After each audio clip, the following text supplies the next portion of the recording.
All right, guys, our next very important topic is how to write a self summary. बहुत सारी जगह पे जब आप इंटरव्यूज़ देने जाते हैं तो आपको बोला जाता है कि आप एक सेल्फ समरी लिखें, या फिर जब आप अप्लाई करते हैं उसी टाइम पे आपसे आपकी सेल्फ समरी भी मांगी जाती है। सो सेल्फ समरी क्या होता है इस बारे में जान लेते हैं, और आप कैसे एक बहुत ही अमेजिंग सेल्फ समरी बना सकते हैं उस बारे में भी आगे बात करते हैं। सो गाइज, सेल्फ समरी का मतलब होता है आपके बारे में छोटा सा description.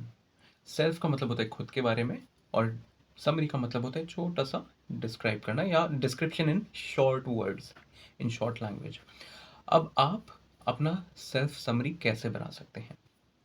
So guys, self summary हमेशा आप टू द पॉइंट लिखेंगे, और जो जॉब आपने अप्लाई किया है उसके रिलेशन में ही लिखेंगे। सबसे पहले आप अपना नाम लिखेंगे ऊपर, इट्स रियली इंपॉर्टेंट, और आपका नाम क्लियर होना चाहिए। उसके नीचे आपका contact information, it can be your phone number और योर ईमेल आईडी, और बोथ। उसके नीचे आ जाता है, अगर आप फ्रेशर हैं तो आपका एजुकेशनल बैकग्राउंड, या अगर आप एक्सपीरियंस्ड हैं तो फिर आपका वर्क एक्सपीरियंस या फिर आपका स्किल सेट। एजुकेशन के बारे में अगर आप लिखते हैं, then you have to write your highest qualification first, then your second highest qualification, and so on. सारी क्वालिफिकेशंस लिखने की ज़रूरत नहीं है।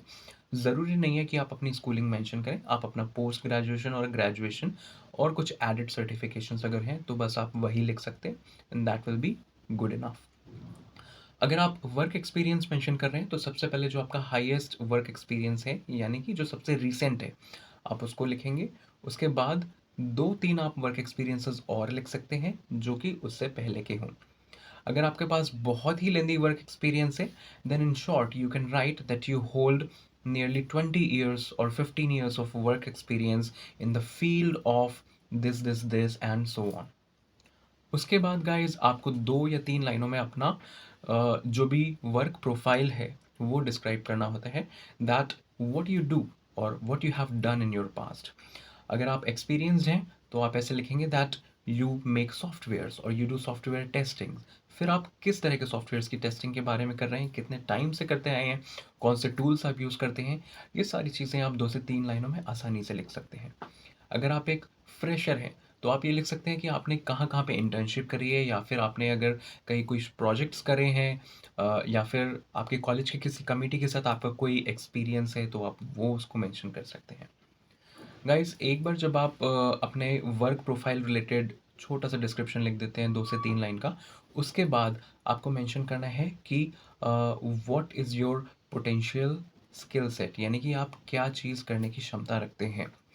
आप क्या नई चीज़ें एक्सप्लोर करना चाहते हैं, या अ, अगर आपको हायर किया जाता है तो आप किस तरह से कंट्रीब्यूट कर सकते हैं, आप इस बारे में 2 से 3 लाइनें और लिख सकते हैं। गाइस, इसके बाद आप मेंशन कर सकते हैं आपके अचीवमेंट्स, या अगर आपने कोई अवार्ड्स जीते हैं या आपने कुछ ऐसा किया हुआ है जिसके लिए आपको कोई स्पेशल सर्टिफिकेट या एप्रिसिएशन मिला हो।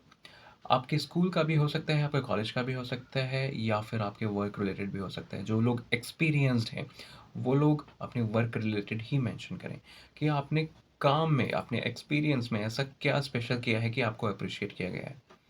तो ऐसा कुछ आप 1 या 2 लाइनों में लिख सकते हैं। अगर आप कॉलेज में हैं तो आप कोई भी, अगर आपने एक्स्ट्रा एक्टिविटीज़ में पार्टिसिपेट किया है तो आप उसके बारे में लिख सकते हैं।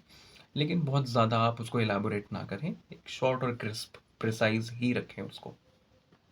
And guys, at last you can mention a small thank you note that thank you for considering this particular application, and just wants to thank the recruiter uh, for giving this opportunity.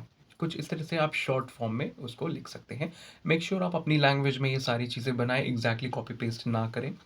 और जब आप खुद से बनाएंगे तो उसका value अलग ही होगा, और सामने वाले को, पढ़ने वाले को समझ में भी आएगा कि ये पर्सन ने खुद लिखा है और कहीं से कॉपी पेस्ट नहीं है।